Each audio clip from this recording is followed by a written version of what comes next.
But yes, Archer was obviously there, the absolute legend of One Piece. And of course, they got the early screenings, which the only thing I'm asking is if someone recorded it, if someone, you know, did a cheeky phone thing, send it to me. Okay? Let me just take a quick peek. You know, I won't tell anyone, don't worry about it. Let's read this. I haven't read this, and then we'll talk about it. I saw some contrary takes, which we'll talk about as well. So, I got to travel to Los Angeles to see parts of the One Piece live action early, so here are my thoughts so far. Simply put, a couple of complaints aside, it is really everything I could have ever wished for. It's amazing. So, if you watched my first reaction, that was my initial impression as well. For me, the most important thing with One Piece live action was the tone. And that is why I always keep saying, like, people immediately compared it to Cowboy Bebop, right? But with Cowboy Bebop, my idea was that, like, the characters were... They were sort of the same, but they weren't. But the tone was the most important for me. That was completely off, right? And that is why I also think with Avatar, based on what I've seen from the cast, their dynamics and the tone of the series looks really good, right? And when I saw the One Piece trailer, I think the tone is there, for me. As a disclaimer, obviously I'm biased towards this oh yeah, by the way, I didn't even mention this. So, Archer is a literal, he's a literal lore master. They called him up so that he can contribute with, like, references. He is an actual lore master. They got him on board to just pay attention to details. This is so cool. Because it'd be disrespectful to their efforts if I only praised it blindly. This is also not a paid review, just my honest thoughts. Okay? So all that is cool. Above all, what really stood out to me about the live action is how incredible fun it is to simply watch it. This is the most important part. There might be things you can criticize, as there are with everything, you know?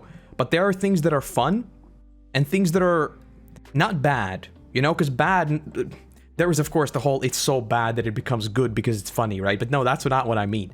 It's that critically it doesn't need to be perfect for it to still be really, really enjoyable. And for me, that matters the most. You know, if there are like continuity breaks or something like that, critically, you would point that out as bad filmmaking, but if it's still fun, I don't care, you know?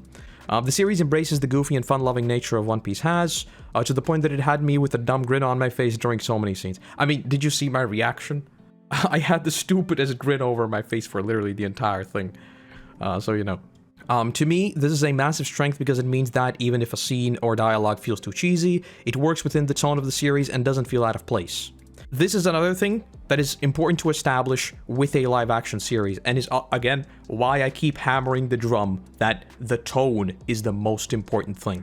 When adapting anime, the biggest thing that always happens is that it feels wrong. Whenever you have an anime line in a live-action setting, it feels wrong. And if you can make it not feel wrong, then you've already done 90% of the work. And with One Piece, every single one of their one-liners gave me a good chuckle. I'm happy about that. I'm happy about it being too cheesy, especially for One Piece. Exactly. Exactly. If they establish it right from the get-go as a goofy series where, like, the most cheesy things will happen, I think your suspension of disbelief will just adjust, and then when we get those serious moments, they'll just hit a lot harder, right? Which is exactly what you see in the One Piece anime as well. I mean, I'm working on the video now, so it's fresh on my mind. Do you remember that in Sabaody, moments before the crew is literally torn apart, we see Brook shoot out a pun before he is just poofed out of existence? He literally does a pun while, from our perspective, being killed. So you know, and then there's also when Luffy announces for them to run, which is like the coldest thing Luffy has ever said, it is also a joke. Usopp just picks up Chopper and they start running or something like that, you know? So I think establishing that contrast is super important. However, this still doesn't mean that a couple of the quips were a bit too awkward and corny. We'll see. We'll see.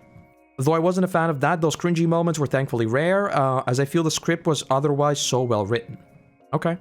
Many of the jokes surprisingly made me laugh, and there were many well-written lines that gave more depth to the Straw Hats and who they are. So this is something I'm really interested in. The lines that make you laugh, right? Because this series is already filled with references and Easter eggs. Like, the fact that people have now, like, picked out all of the Luffy outfits and where they come from, right, from the color spreads. This series is crafted so meticulously for One Piece fans. I want to get an outside perspective on this, right? And that's what Asmongold, I think, said really well, talking about the vision of the series, right? Because to us hardcore One Piece fans, All of this makes sense. It's super goofy, it gets serious sometimes, and that's just what it is, right? But I want to hear a perspective of someone who has never seen One Piece, they know nothing about One Piece, and they're just watching this. Because there was the joke going around, we now obviously have anime onlys, what if we have Netflix onlys? Will there be Netflix onlys, is what I'm asking, basically. I want to see how that tone works for people who are not familiar with it. I think that's going to be something really important in determining the success of it moving forward. Part of the Straw Hats' personas were slightly changed, but I like that they are not blindly faithful to the manga, but instead evolving them in a way that fits live action. These Straw Hats feel like actual real people and real friends. So, this was something people debated a lot, right? So, like, Sanji doesn't have his eyebrow, but I'm like...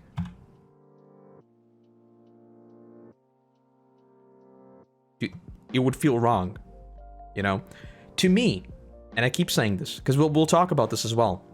To me, the tone is by far the most important, and I think things like Sanji's eyebrow would just knock it off balance, you know? I think you don't translate One Piece characters into live people one-to-one. I think you make their personalities and their vibe the same, but it's gonna be different by default, right? I don't want this to be a carbon copy. We have the manga, and we have the anime. It's not a big deal. Netflix only, that'd be like Game of Thrones level of success. You would be surprised how many people still don't know that Game of Thrones comes from a book series. Luffy is just positively silly, Usopp pretends to be cool and smooth, Sanji is more flirty, etc. The chemistry between the main five and the cast can be put into words. Is every bit as charming as you've seen them interacting in all the promo material. I 1,000,000% believe this. Based on what I've seen of the cast, they did a lot of like promo stuff, right? And honestly, even if I turn on my cynical brain and I'm just like, you're doing this for the money, none of this is real. No, you're not friends. You're just playing this whole thing up. If all of this is played up, well, I mean, they're nailing it. So I don't care. I don't care if any of this bromance among them is real or not. The dynamic between them seems really, really good. So I 1,000,000% believe this. Not much else to say here. There's some things that have been changed from the manga. Zoro and Nami join concurrently at Shellstown, so this is a big change. Luffy first meets Usopp by the Mary, which is another big change. And yet every choice just makes so much sense. Can't really think of anything that changed that felt like a downgrade. Well, Nami obviously gets a buff right off the bat, right? That she's fighting alongside them. Though, with these changes, I am curious to see how they go. Because Nami joining right away is kind of sus. You know? With One Piece and Nami at the very, very start, the whole sort of principle of her character was that she hates pirates, and Luffy changes her perspective on it, right? And if they join right from the get-go, that is something that might feel a bit jarring in the long run, right? Because we sort of remove that, we remove that important piece of what Luffy does.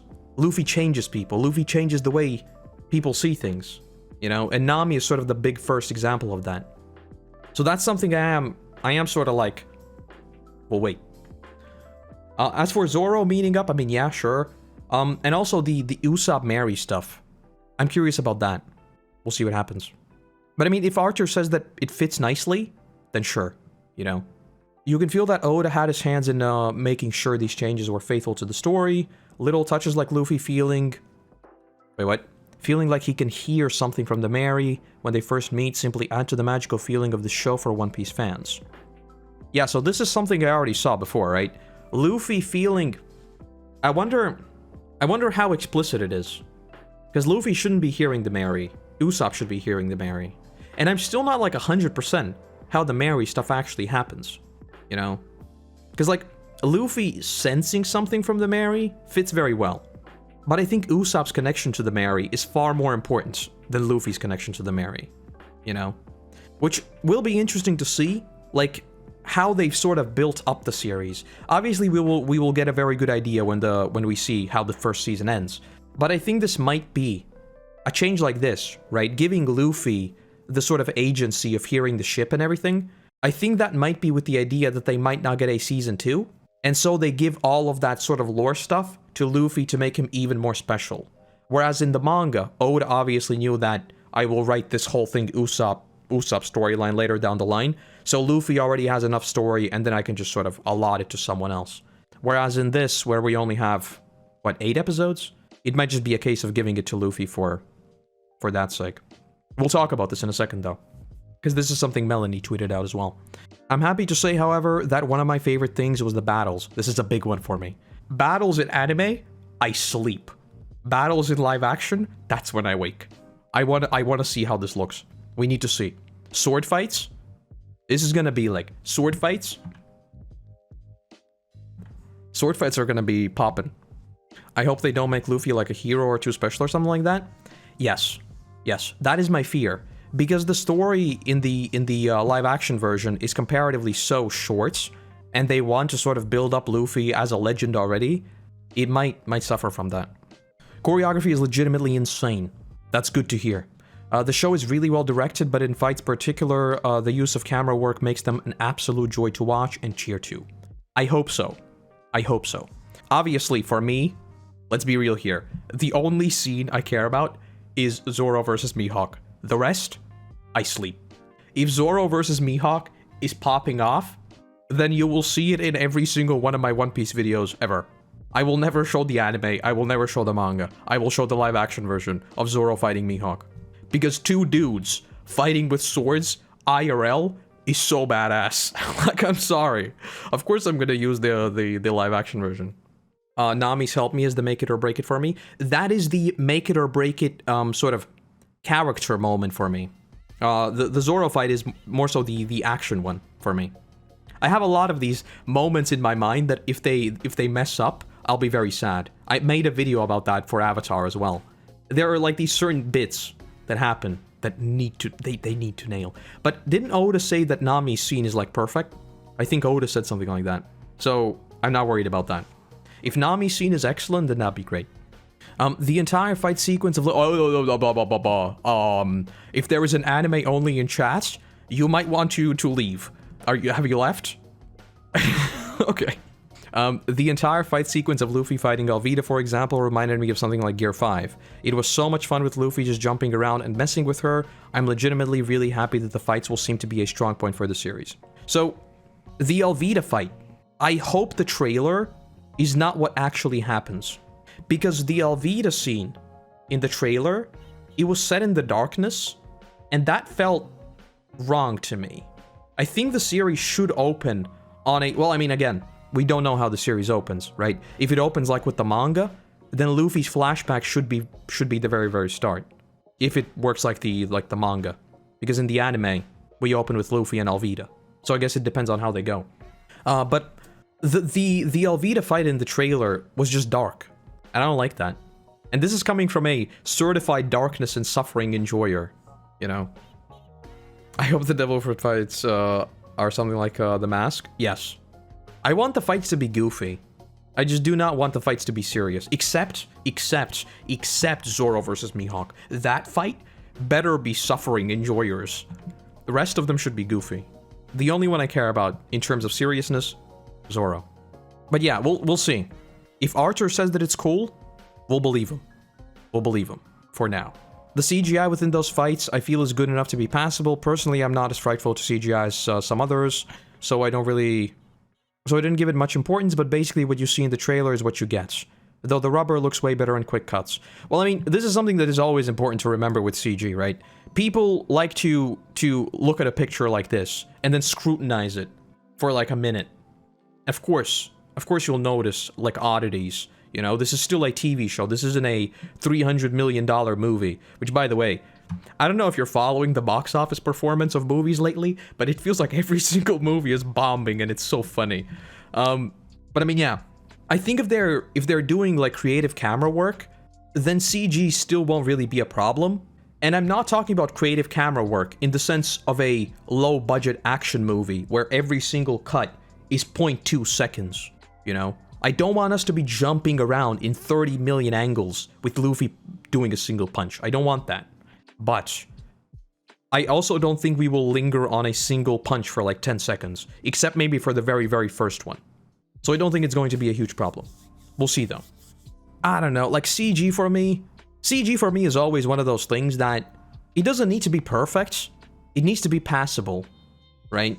Because I know a lot of people are like, oh my god, I will scrutinize every single bit of CG, and I can very much, I'm a good CG enjoyer as well, right? I will watch Koroto Digital, I will watch all of their videos breaking down visual effects, and I'll be like, oh my god, look at the compilation there, look at how many, like, compiled things on top of the CG there are to make it look good.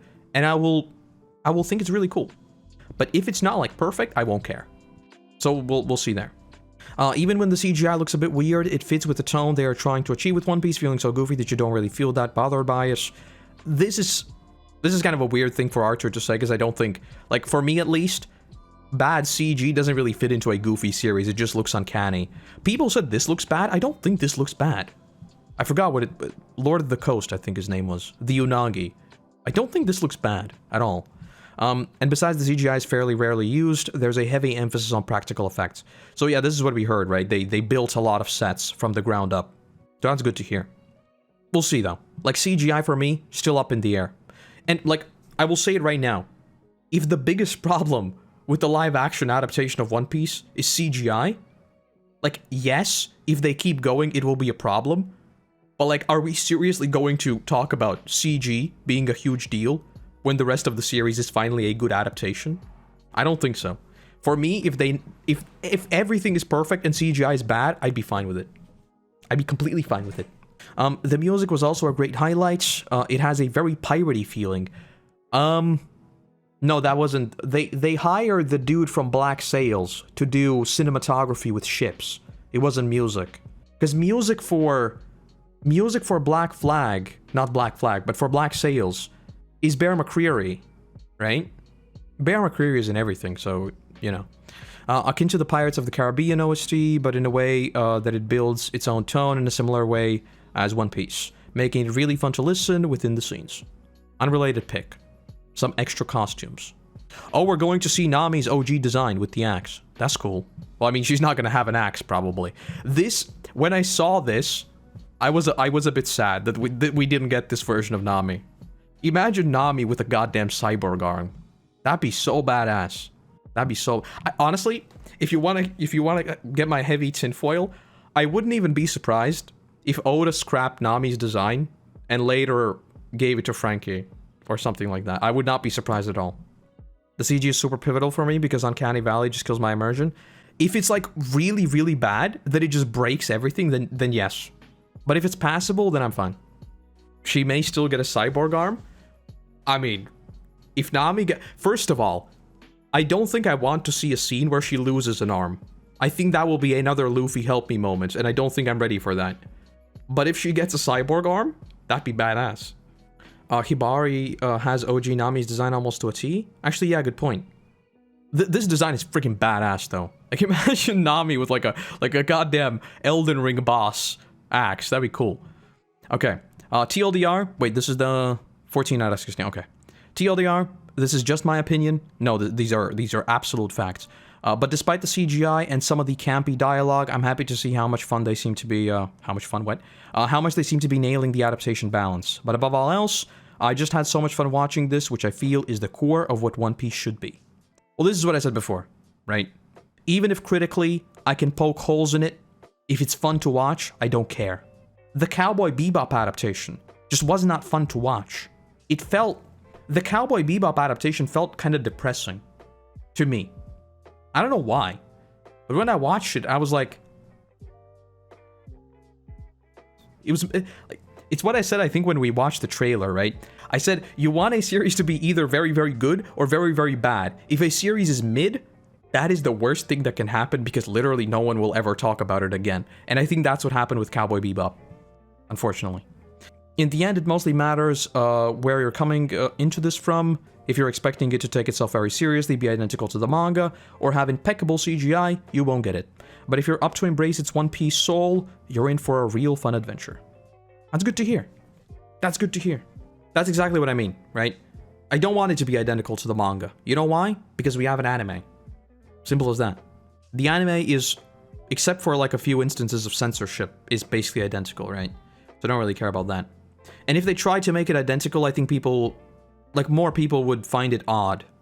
Because translating manga to live action is just... It feels weird, right? In a weird way, I think looking at, like, the way AMC translated the Walking Dead comics into live action is a really, really good example of how you pull it off. Obviously, The Walking Dead never had the humor of One Piece and the wackiness of One Piece, but they made differences to make, like, the comic booky characters feel more real and grounded, you know? Which, again, all of it just comes back to tone. If you can nail the tone, you can tell the same story and make it feel right, you know? It's one of those things that is... I think it's you see it and you get it, you know? It's nothing that can really be... You can't really say it's uncanny or anything like that. It's just gonna feel off. But we also had...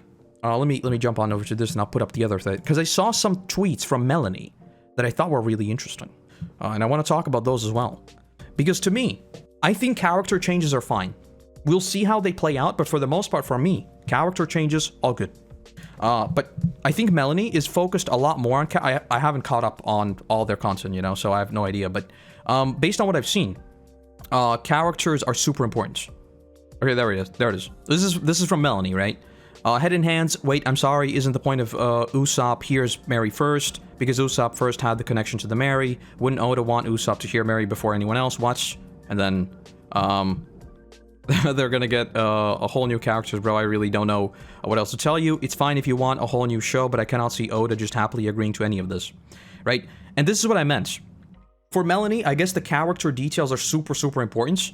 Whereas for me, the overall big picture is more important, right? Because I also mentioned exactly this. I do think it is odd giving Luffy the Mary story, because the Mary story is instrumental for everything that happens with Usopp, right? It literally, the whole reason for Water 7 existing, except for Robin, is the Mary, you know? And everything that happens there is instrumental because of that. So Luffy being given that, it feels odd. It feels very odd.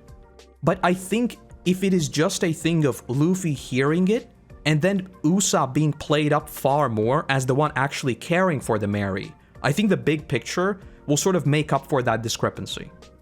That's what I think. There was another one. Hold on. Because I think these are interesting debates to be had, right? Which is why I said I sort of want to see I want to see like a perspective of someone who is like mega into fights or something talk about the live action version as well. Because to me the fights, again, I only care about Zoro versus Mihawk, you know. The rest I don't really care about. Alright, so... And this is about Nami joining at the same time, which I also think is a bit odd, but we'll see how it plays out. Farewell to the solid point of Zoro's immediate loyalty and Luffy singly approaching him. They're going to be completely different characters, and if everyone's prepared for that, then so be it, I guess. And then, or at least I hope they're different characters, because acting like everything's the same. So this is biggest true of all time, right? Acting that they are the same character when they're not is going to be bizarre. You know, and then I hope Usopp gets the nothing happens scene, because, you know, that's just memeing. But this is very, very true. Because if we see Luffy be the first one to hear the Mary, but then Usopp just says, oh my god, I heard the Mary, and we just ignore the fact that Luffy also felt something from the ship, that's going to be very, very odd. So that needs to be woven into the narrative, I think. Luffy feeling like he heard something is different from actually hearing it, so I have hopium. I don't know, maybe. What Luffy heard was Usopp's voice, but he thought it was Mary's? Is that confirmed? Archer said it on Discord? Oh, well that's good to hear then. That's good to know. One Piece is the only story where people will argue about Luffy wearing sandals, Sanji eyebrows, and talking to inanimate objects. Well, I mean, that's why I talk about these things, because I find this super fascinating, right? Because all of us come to One Piece for drastically different things. And if you are super focused on the character narratives, then this is a huge deal. This is huge. Like, changing the fact that Nami just immediately joins Luffy, that is a huge deal. Like, Melanie talks about Zoro here, but with Nami, for me, that's an even bigger thing. Nami literally hated pirates. That's the whole core of her arc. But if they join, like, at the same exact time, that feels a bit sudden. Basically, to me, I don't care... I've probably said this a million times already, but, like, to me, I don't care about the characters being exactly the same. What I care about is that the soul of the character is there. And then if they can weave in these different characters to still tell sort of the same story with the same hearts and everything else, I'll be completely on board. That's good. That's good. Does Nami join, or does she stay on board like the manga until she ditches them at Baratier? Well, we don't know that. And that's sort of, that's the important part in all of this. We have not seen the story, Which, in a weird way, the fact that they're showing full scenes as previews makes me even more confident, because they are confident in showing full scenes as a preview at the largest anime expo. They didn't have to do that. They've already put out a trailer. They didn't have to do full scenes as well. So yeah, do keep in mind that all of this is speculation. There are some changes that do seem a bit odd, but again, until we see it, I don't want to jump to any conclusions. And I think everyone, this is what I keep saying. The reason why you're seeing people criticize things like the shoes, right? I think the shoe debate was completely ridiculous. Like, Luffy could be wearing boots, and I would not care. Like, come on. Are we seriously going to force a dude to wear sandals, even though it's, horrible for filming scenes, just because that's how it is in the manga? And, don't even tell me, oh, they could CGI it. But they were not going to CGI shoes. What do you mean? I'm fine with that. I think they just need to realize the game they're playing. As long as they don't try to pretend that everything's the same. This is the biggest thing, right? Again, sort of what Asmund said with the vision stuff. They need to have a vision for this version of One Piece. If they realize that they are making a different thing and not trying to treat the manga as a Bible, then we'll be good. Also, apparently, Sanji uses shitty a lot. I want to see the language they use, because this is Netflix. Netflix has zero censorship in terms of language. We need to get a behind the scenes thing where Zoro is facing off against Mihawk, and Mihawk's just F off, and then slices him across the chest, and that's the end of the fight. Just that's it. It just ends then and there. I don't know. Based on what Archer has said, I'm confident. And based on what everyone else has said, I also watched Volume 1's video on what they saw, and they also said that it feels really, really good. I'm excited. I mean, it's not long, right? And regardless, this is also what I keep saying. We are in the summer of One Piece. The manga is going to be back in what? How many weeks? A week? 2 weeks? I don't remember. So the manga is going to be back. Egghead is going to keep chugging along.